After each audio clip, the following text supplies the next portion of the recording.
Tales of the nine tailed episode 2 की शुरुआत में लियोन के अतीत से होती है। वो एक बेहद ताकतवर नाइन टेल्ड फॉक्स और पहाड़ का रक्षक था जो बारिश और हवा को कंट्रोल कर सकता था। एक दिन एक छोटी लड़की उसके पास आकर उसके सिर पर हाथ फेर देती है। लियोन गुस्सा हो जाता है, लेकिन लड़की बेखौफ होकर उससे बात करती है। उसका नाम अय्याम होता है। धीरे धीरे अय्याम उससे मिलने आने लगती है। समय बीतता है, वो बड़ी हो जाती है और हमेशा अपनी पसंदीदा लाल छतरी साथ रखती है। दोनों साथ समय बिताते हैं और आखिरकार एक दूसरे से प्यार करने लगते हैं। लेकिन फिर उनकी कहानी में दुखद मोड़ आता है। अय्याम की मौत हो जाती है। जब आत्माओं को ले जाने वाली देवी अय्याम की आत्मा को लेकर जा रही होती है, तब लियोन उसका पीछा करता है और नदी तक जमा देता है। लेकिन चाहे वो कितना भी ताकतवर हो, अय्याम की आत्मा को रोक नहीं पाता, क्योंकि नियमों के आगे उसकी ताकत भी बेकार थी।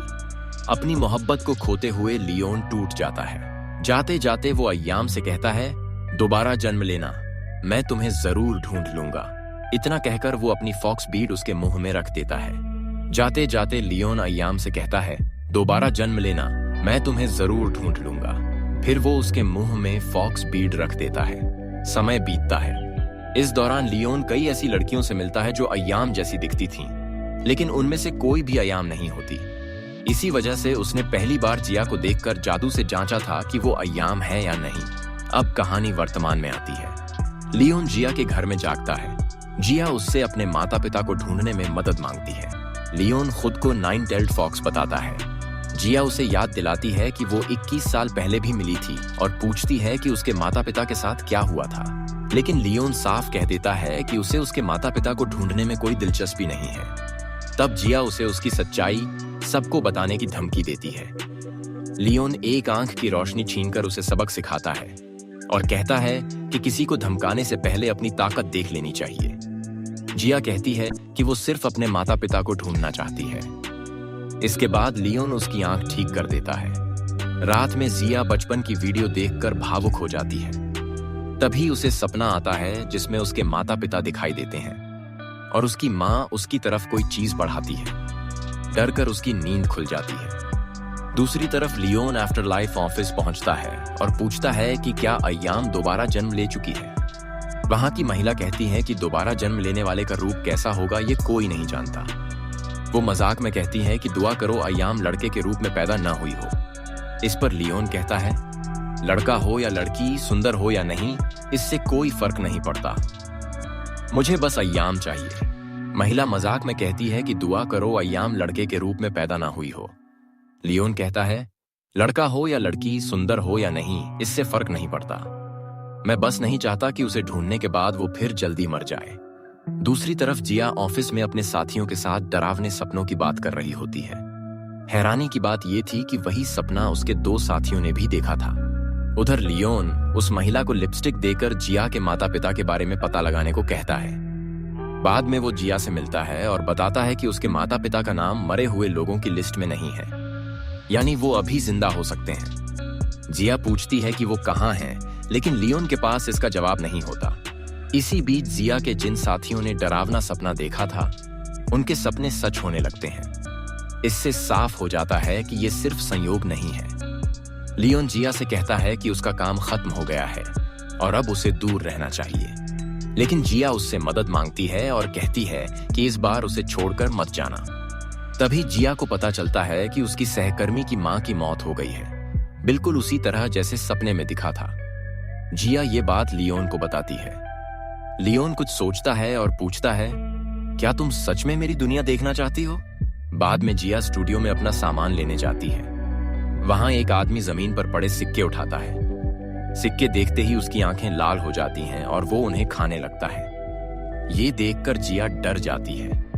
तभी वो आदमी उस पर हमला करने पड़ता है, लेकिन उसी समय लियोन वहां पहुंच जाता है। दोनों के बीच लड़ाई होती है और लियोन आसानी से उसे हरा देता है। जब वो उसे मारने वाला होता है, तब वो रहम की भीख मांगते हुए कहता है कि उसे लियोन के भाई ने भेजा था। जिया पूछती है कि ये आखिर है कौन? तब लियोन बताता है कि ये बुगासारी है, एक ऐसा रहस्यमयी जीव जो लोगों के डरावने सपने खाता है।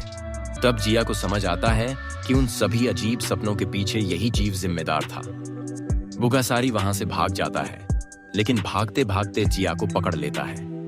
तभी लियोन उसके पास आकर जिया से पूछता है, अब बताओ, क्या तुम मेरे लिए बोझ बनोगी? इसके बाद लियोन सिर्फ 3 सिक्कों से बुगासारी को बुरी तरह हरा देता है। फिर जिया से कहता है कि अब अपनी इंसानों वाली दुनिया में वापस लौट जाओ। दूसरी तरफ कुछ मछुआरों को झील से एक खोपड़ी मिलती है। जांच में पता चलता है कि वो उनके साथी मिस्टर सीओ की है। जिया को इस केस की जानकारी मिलती है और वो इसकी जांच शुरू कर देती है।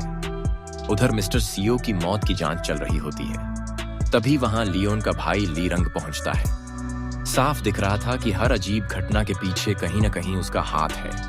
इधर लियोन फ्रिज खोलता है और पता चलता है कि बुगासारी मरा नहीं था। उसने उसे सिर्फ सबक सिखाने के लिए बंद कर रखा था। लियोन उससे लीरंग के बारे में पूछता है और फिर उसे चेतावनी देने निकल जाता है। यहाँ पता चलता है कि लीरंग अय्याम से नफरत करता था, क्योंकि उसकी वजह से लियोन ने अपना पद, ताकत और यहाँ तक कि अपने भाई को भी छोड़ दिया था। इसके बाद जिया और लियोन उसी द्वीप पर पहुंचते हैं जहां खोपड़ी वाला मामला हुआ था। जिया अपने माता पिता के सुराग ढूंढ रही थी, जबकि लियोन अपनी खोई हुई मोहब्बत के। हैरानी की बात यह थी कि यही वो द्वीप था जहां कभी लियोन और अय्याम साथ रहते थे। वहां उनकी मुलाकात मिस्टर सीओ की बेटी से होती है। वो उन्हें अपने घर ले जाती है, लेकिन गांव के लोग उसे और वहां आए मेहमानों को अजीब नजरों से देखते हैं। जिया केस से जुड़ी जानकारी इकट्ठा करने लगती है, लेकिन गांव के लोग किसी डर की वजह से कुछ भी बताने को तैयार नहीं होते। तब लियोन जंगल में जाकर पक्षियों से पता लगाने की कोशिश करता है कि आखिर वहां चल क्या रहा है। लियोन जिया को बताता है कि ये जंगल अब मर चुका है, क्योंकि यहाँ के सारे आत्मिक रक्षक इसे छोड़कर जा चुके हैं। तभी वहां एक लड़की आती है जो उस जगह के रक्षक पेड़ की आत्मा होती है। लियोन उससे पूछता है कि यहाँ क्या हुआ था। वो बताती है कि कोरियन वॉर के बाद यहाँ कुछ बहुत बुरा आया था। उसके बाद घरों और जमीन की रक्षा करने वाली सारी आत्माएं यहाँ से चली गईं। अब यहाँ कोई नहीं बचा जो सच बता सके। वो ये भी बताती है कि पेड़ों से बंधी रस्सियों की वजह से वो खुद भी वहां फंसी हुई है। जिया रस्सियां काटकर उसे आजाद कर देती है। जाते जाते वो जिया से कहती है कि द्वीप के उत्तर वाले हिस्से में जाओ, वहां तुम्हें पहला जवाब मिलेगा। वहां पहुंचकर जिया उस जगह को पहचान लेती है। एक पुरानी फोटो देखकर उसे पता चलता है कि उसके माता पिता उसके जन्म से पहले यहाँ आ चुके थे। रात में जिया हंसती है तो लियोन को अय्याम की याद आने लगती है। उसे फिर उम्मीद होती है कि शायद जिया ही अय्याम हो। वो दोबारा अपनी जादुई शक्ति से जांच करता है, लेकिन इस बार भी कोई नतीजा नहीं निकलता। अगली सुबह लियोन एक दुर्लभ पौधा दिखाकर 2 बुजुर्ग महिलाओं से जानकारी निकालता है। महिलाएं डरते हुए बताती हैं कि यहाँ पहले भी लोगों का दिमाग बदला जा चुका है और ऐसी घटनाएं कई बार हो चुकी हैं। जिया डिटेक्टिव जुआन से जांच करवाती है। पता चलता है कि ऐसा पहला मामला 1954 में हुआ था। तभी जिया एक आदमी को पहचान लेती है जो मिस्टर सीओ के साथ था। वो आदमी डरकर भागता है। जिया उसका पीछा करती है, लेकिन वो उसे भूत समझकर हमला कर देता है। तभी लियोन बीच में आ जाता है और खुद घायल हो जाता है। वो उस आदमी को मारने ही वाला था, लेकिन जिया उसे रोक देती है और वो आदमी भाग निकलता है। दूसरी तरफ लीरंग भी उसी द्वीप पर पहुंच चुका था और वहां के लोग रहस्यमयी तरीके से मरने लगे थे।